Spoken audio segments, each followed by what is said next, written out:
दिल्ली विधानसभा चुनाव के दौरान महिला सम्मान योजना काफ़ी चर्चाएं में रही। चुनाव हुआ, बीजेपी की सरकार बनी, लेकिन 8 मार्च का जो वादा था वो कहीं ना कहीं पूरा नहीं हुआ, जिसको लेकर के लगातार आम आदमी पार्टी भाजपा पे कई सवाल खड़े करे। हमारे साथ खुद बात करने के लिए दिल्ली की पूर्व मुख्यमंत्री और नेता विपक्ष आतिशी जी मौजूद हैं। आतिशी जी, चुनाव में महिला सम्मान राशि, महिला समृद्धि योजना काफ़ी चर्चाओं में रही। 8 मार्च बीत गया, अमाउंट अब तक महिलाओं के खाते में नहीं पहुँचे। चुनाव से पहले मोदी जी ने दिल्ली की महिलाओं को वादा किया था कि 8 मार्च को उनके खाते में 2,500 रुपये आएंगे।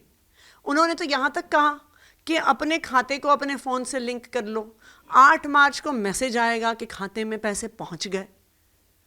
8 मार्च बीत गई, खाते में पैसे आना तो दूर की बात है, अभी तक स्कीम के लिए रजिस्ट्रेशन तक नहीं शुरू हुआ। और 8 मार्च को दिल्ली की महिलाओं को क्या मिला? एक 4 सदस्यों की कमेटी। देखिए, इस देश में सब जानते हैं कि अगर किसी योजना को ठंडे बस्ते में डालने का कोई एक तरीका है तो कमेटी बना दो, वो योजना कभी लागू नहीं होगी। तो ये बिल्कुल साफ हो गया है कि मोदी जी ने दिल्ली की महिलाओं को धोखा दिया। ये बिल्कुल साफ हो गया है कि मोदी जी ने जो गारंटी दी थी वो आज जुमला निकली।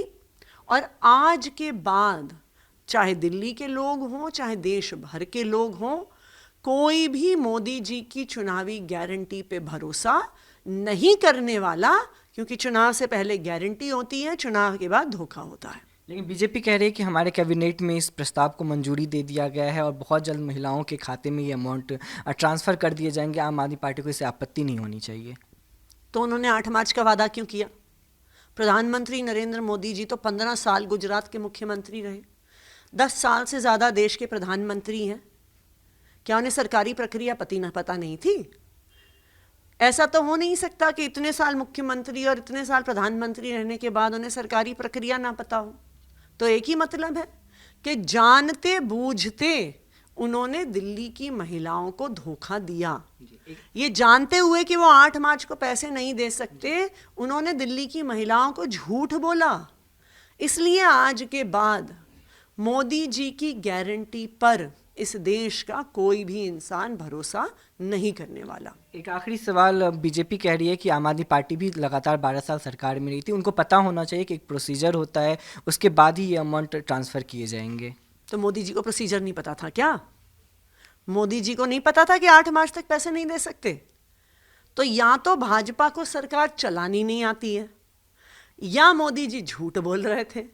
अब इनमें से कोई एक ही चीज़ हो सकती है। आम आदमी पार्टी ने तो नहीं कहा था कि भारतीय जनता पार्टी 8 मार्च को पैसे देगी, ये तो मोदी जी ने कहा था।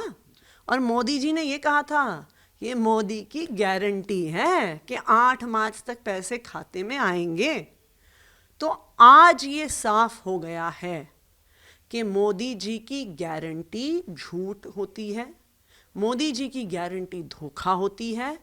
और आज के बाद इस देश में कोई भी मोदी जी की चुनावी गारंटी पे भरोसा नहीं करने वाला। आम आदमी पार्टी का अब क्या कुछ रुख रहेगा? आप नेता विपक्ष भी रहे हैं, सदन में भी तमाम मुद्दों को लेकर के आप सवाल किए, अब आम आदमी पार्टी का क्या रुख रहेगा महिला सम्मान योजना को लेकर? देखिए, सवाल ये नहीं है आम आदमी पार्टी का क्या रुख है, सवाल ये है दिल्ली की महिलाओं का क्या रुख है। दिल्ली की महिलाएं आप किसी गली, किसी मोहल्ले, किसी कॉलोनी में चले जाइए, बस एक ही सवाल पूछ रही हैं कि 2,500 रुपये कब आएंगे। जी बिल्कुल, ये हमारे से बात करने के लिए आतिशी जी थे। इनका साफ तौर पे कहना है या तो बीजेपी को सरकार चलाना नहीं आता है, या तो मोदी की गारंटी फर्जी है, क्योंकि उन्होंने वादे किए थे कि 8 मार्च को दिल्ली के तमाम महिलाओं को 2,500 रुपये उनके खाते में दिए जाएंगे, लेकिन 8 मार्च का वक्त बीत चुका है और अभी तक महिलाएं 2,500 का इंतजार कर रही हैं। कैमरामैन सचिन के साथ मैं दीपक झा, दिल्ली, भारत समाचार।